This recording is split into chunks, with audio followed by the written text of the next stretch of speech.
This is a review of the Aprilia RSV 1000R, which is the second generation of Aprilia's large capacity sports bike. The RSV 1000 was sold from 2004 when it replaced the first gen RSV called the 1000 to 2009 when it was succeeded by the RSV 4. Now in this video I don't want to bore you with numbers and specs that you can find anywhere on the internet. Instead, I would just like to share with you my personal view on the RSV based on 6 months of ownership. First, how the bike looks. I think it's fair to say that the appearance of the RSV divides opinions. Yes, it does look a little bulky, but I like that, and I think it suits a large capacity V-twin. Some of my friends, however, cannot see beyond the bike's 70-year-old design, and they think it looks ugly. Now, I'll admit that the RSV looks a little outdated and that the current design language for motorcycles is quite different. Today, bikes look a lot sleeker, and this not only has to do with changing taste, but also of course with technological advances, such as improved aerodynamics and little things such as LED headlights. These massive exhaust pipes certainly contribute to the RSV's bulky appearance. These Akrapovic pipes were an official option, and they were marketed as SBK replicas. I think it's funny how this leaflet neatly details how to remove the baffle. In any case, I like the old-fashioned look of these pipes and I think they fit the rest of the 17-year-old bike. Now, by the time the first RSV came out, Aprilia had already built a reputation in racing, based primarily on their chassis building capabilities. And I think you can tell that the company takes pride in their frames by just looking at the twin spar frame of the RSV.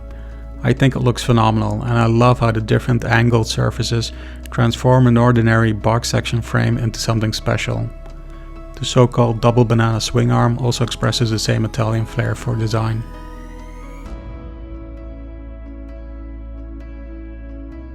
The components of the RSV have a lovely high quality feel about them, and even my base model comes well equipped.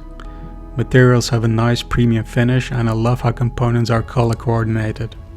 Just look how the red anodized fork tops with the blue adjustment screws complement the red Aprilia logo on the blue triple clamp. That's an attention to detail that some motorcycle brands will never get right. Yes, I'm looking at you, BMW. The looks of the RSV have come to grow on me, and I think the RSV is still a beautiful bike, even if it is almost 20 years old. There are small things I absolutely love, like how the simple white, lowercase letters of the Aprilia logo pop against a bright red tank.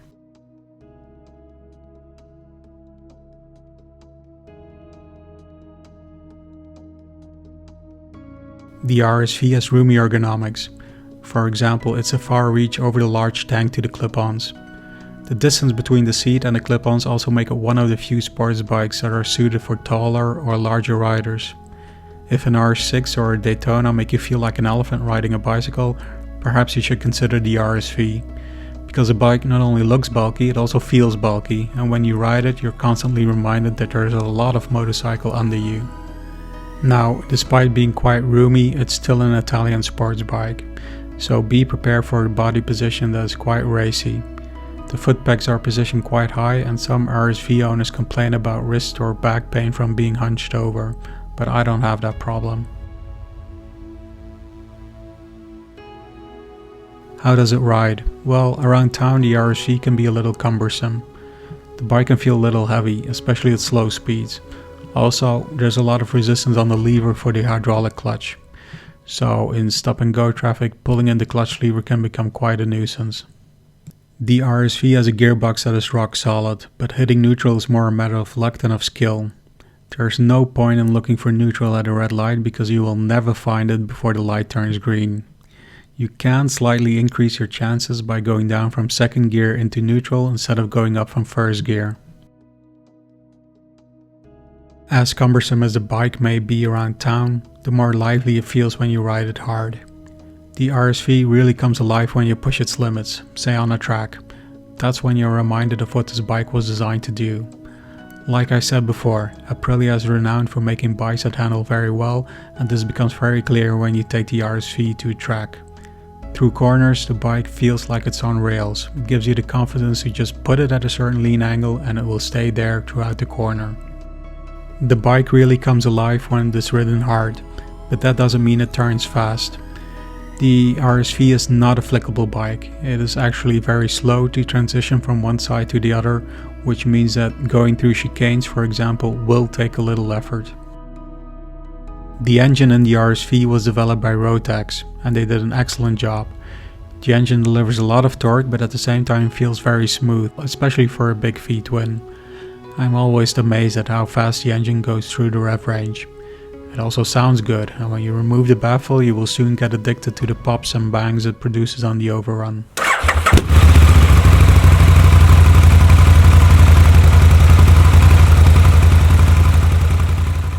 Less impressive, however, is Aprilia's interpretation of a slipper clutch. When announcing the first generation RSV, Aprilia made a pretty big deal about their proprietary system that uses a vacuum to let the clutch slip on downshifts. Now, it may have been a radical innovation at the time, but I can tell you that it's nowhere near as good as a modern conventional slipper clutch.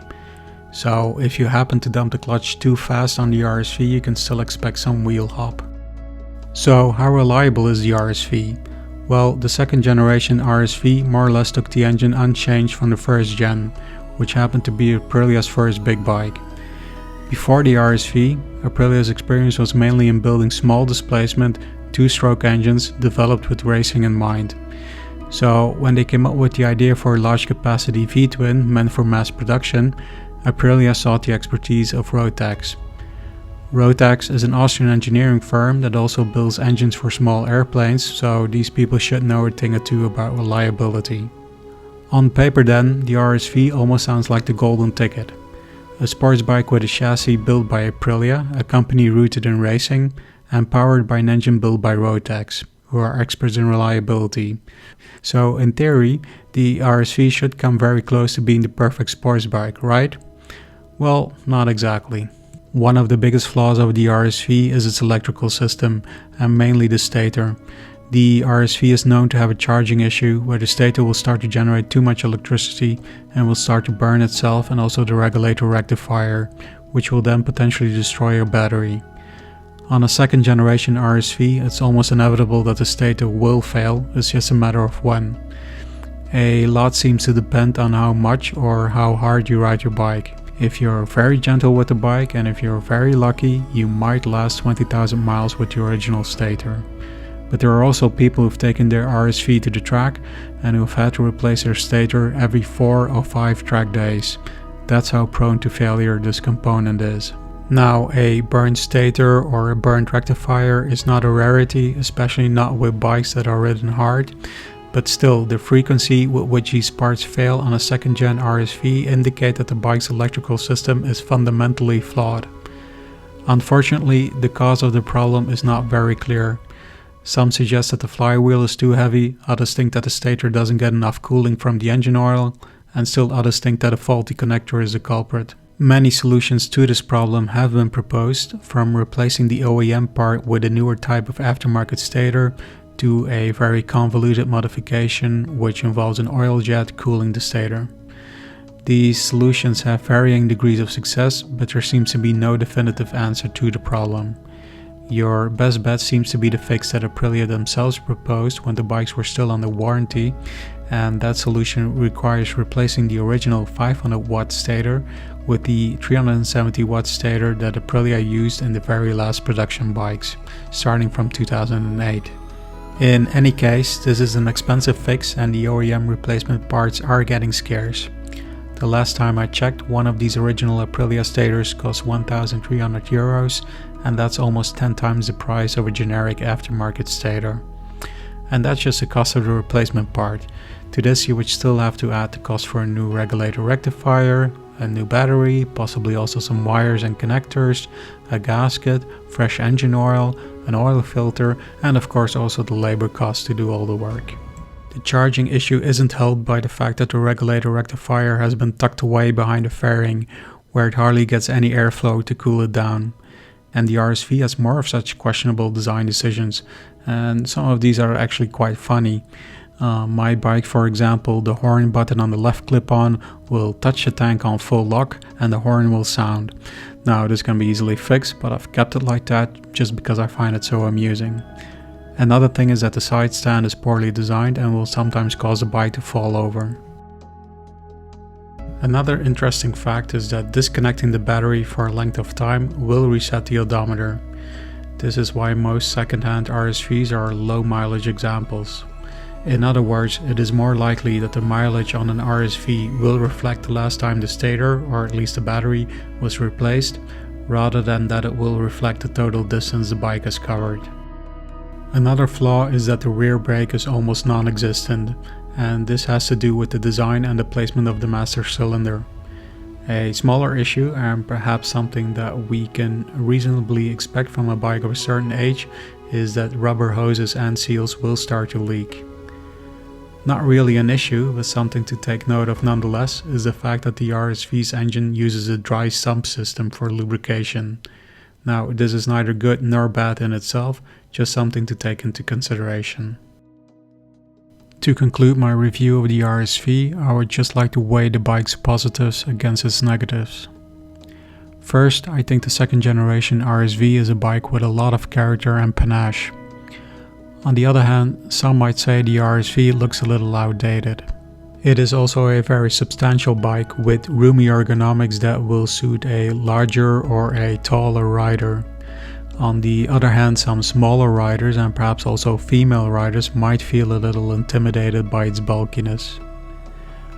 One of the advantages of the RSV is that it is a great handling track bike that inspires a lot of confidence and that excels in mid-corner speed. In town, however, it can be quite cumbersome with the ever-elusive neutral gear, the heavy clutch lever, and the rear brake that is almost non-existent. Both the engine and the gearbox are bulletproof, and the V-twin engine produces a lot of usable power. But the engine's reliability is offset by the electrical system, which is fundamentally flawed. Another pro is the bike's purchase price. RSVs are relatively cheap on the second-hand market, especially when compared to, for example, a Ducati of the same era. Because they are so cheap, I think RSVs are an excellent entry into what you might call the Italian V-twin experience. A negative is the cost of ownership. RSVs may be cheap to buy, but they can be expensive to run, especially if you ride them hard. Some OEM parts are very expensive and they are becoming scarce. Generally speaking, RSVs are built to a high quality and they do have premium components. On the other hand, the bike has some minor design flaws, such as an odometer that resets to zero after the battery has been disconnected. This also means that unless the bike has a complete service history, buying an RSV is a bit of a gamble. So there you go, that concludes my take on the Aprilia RSV 1000R.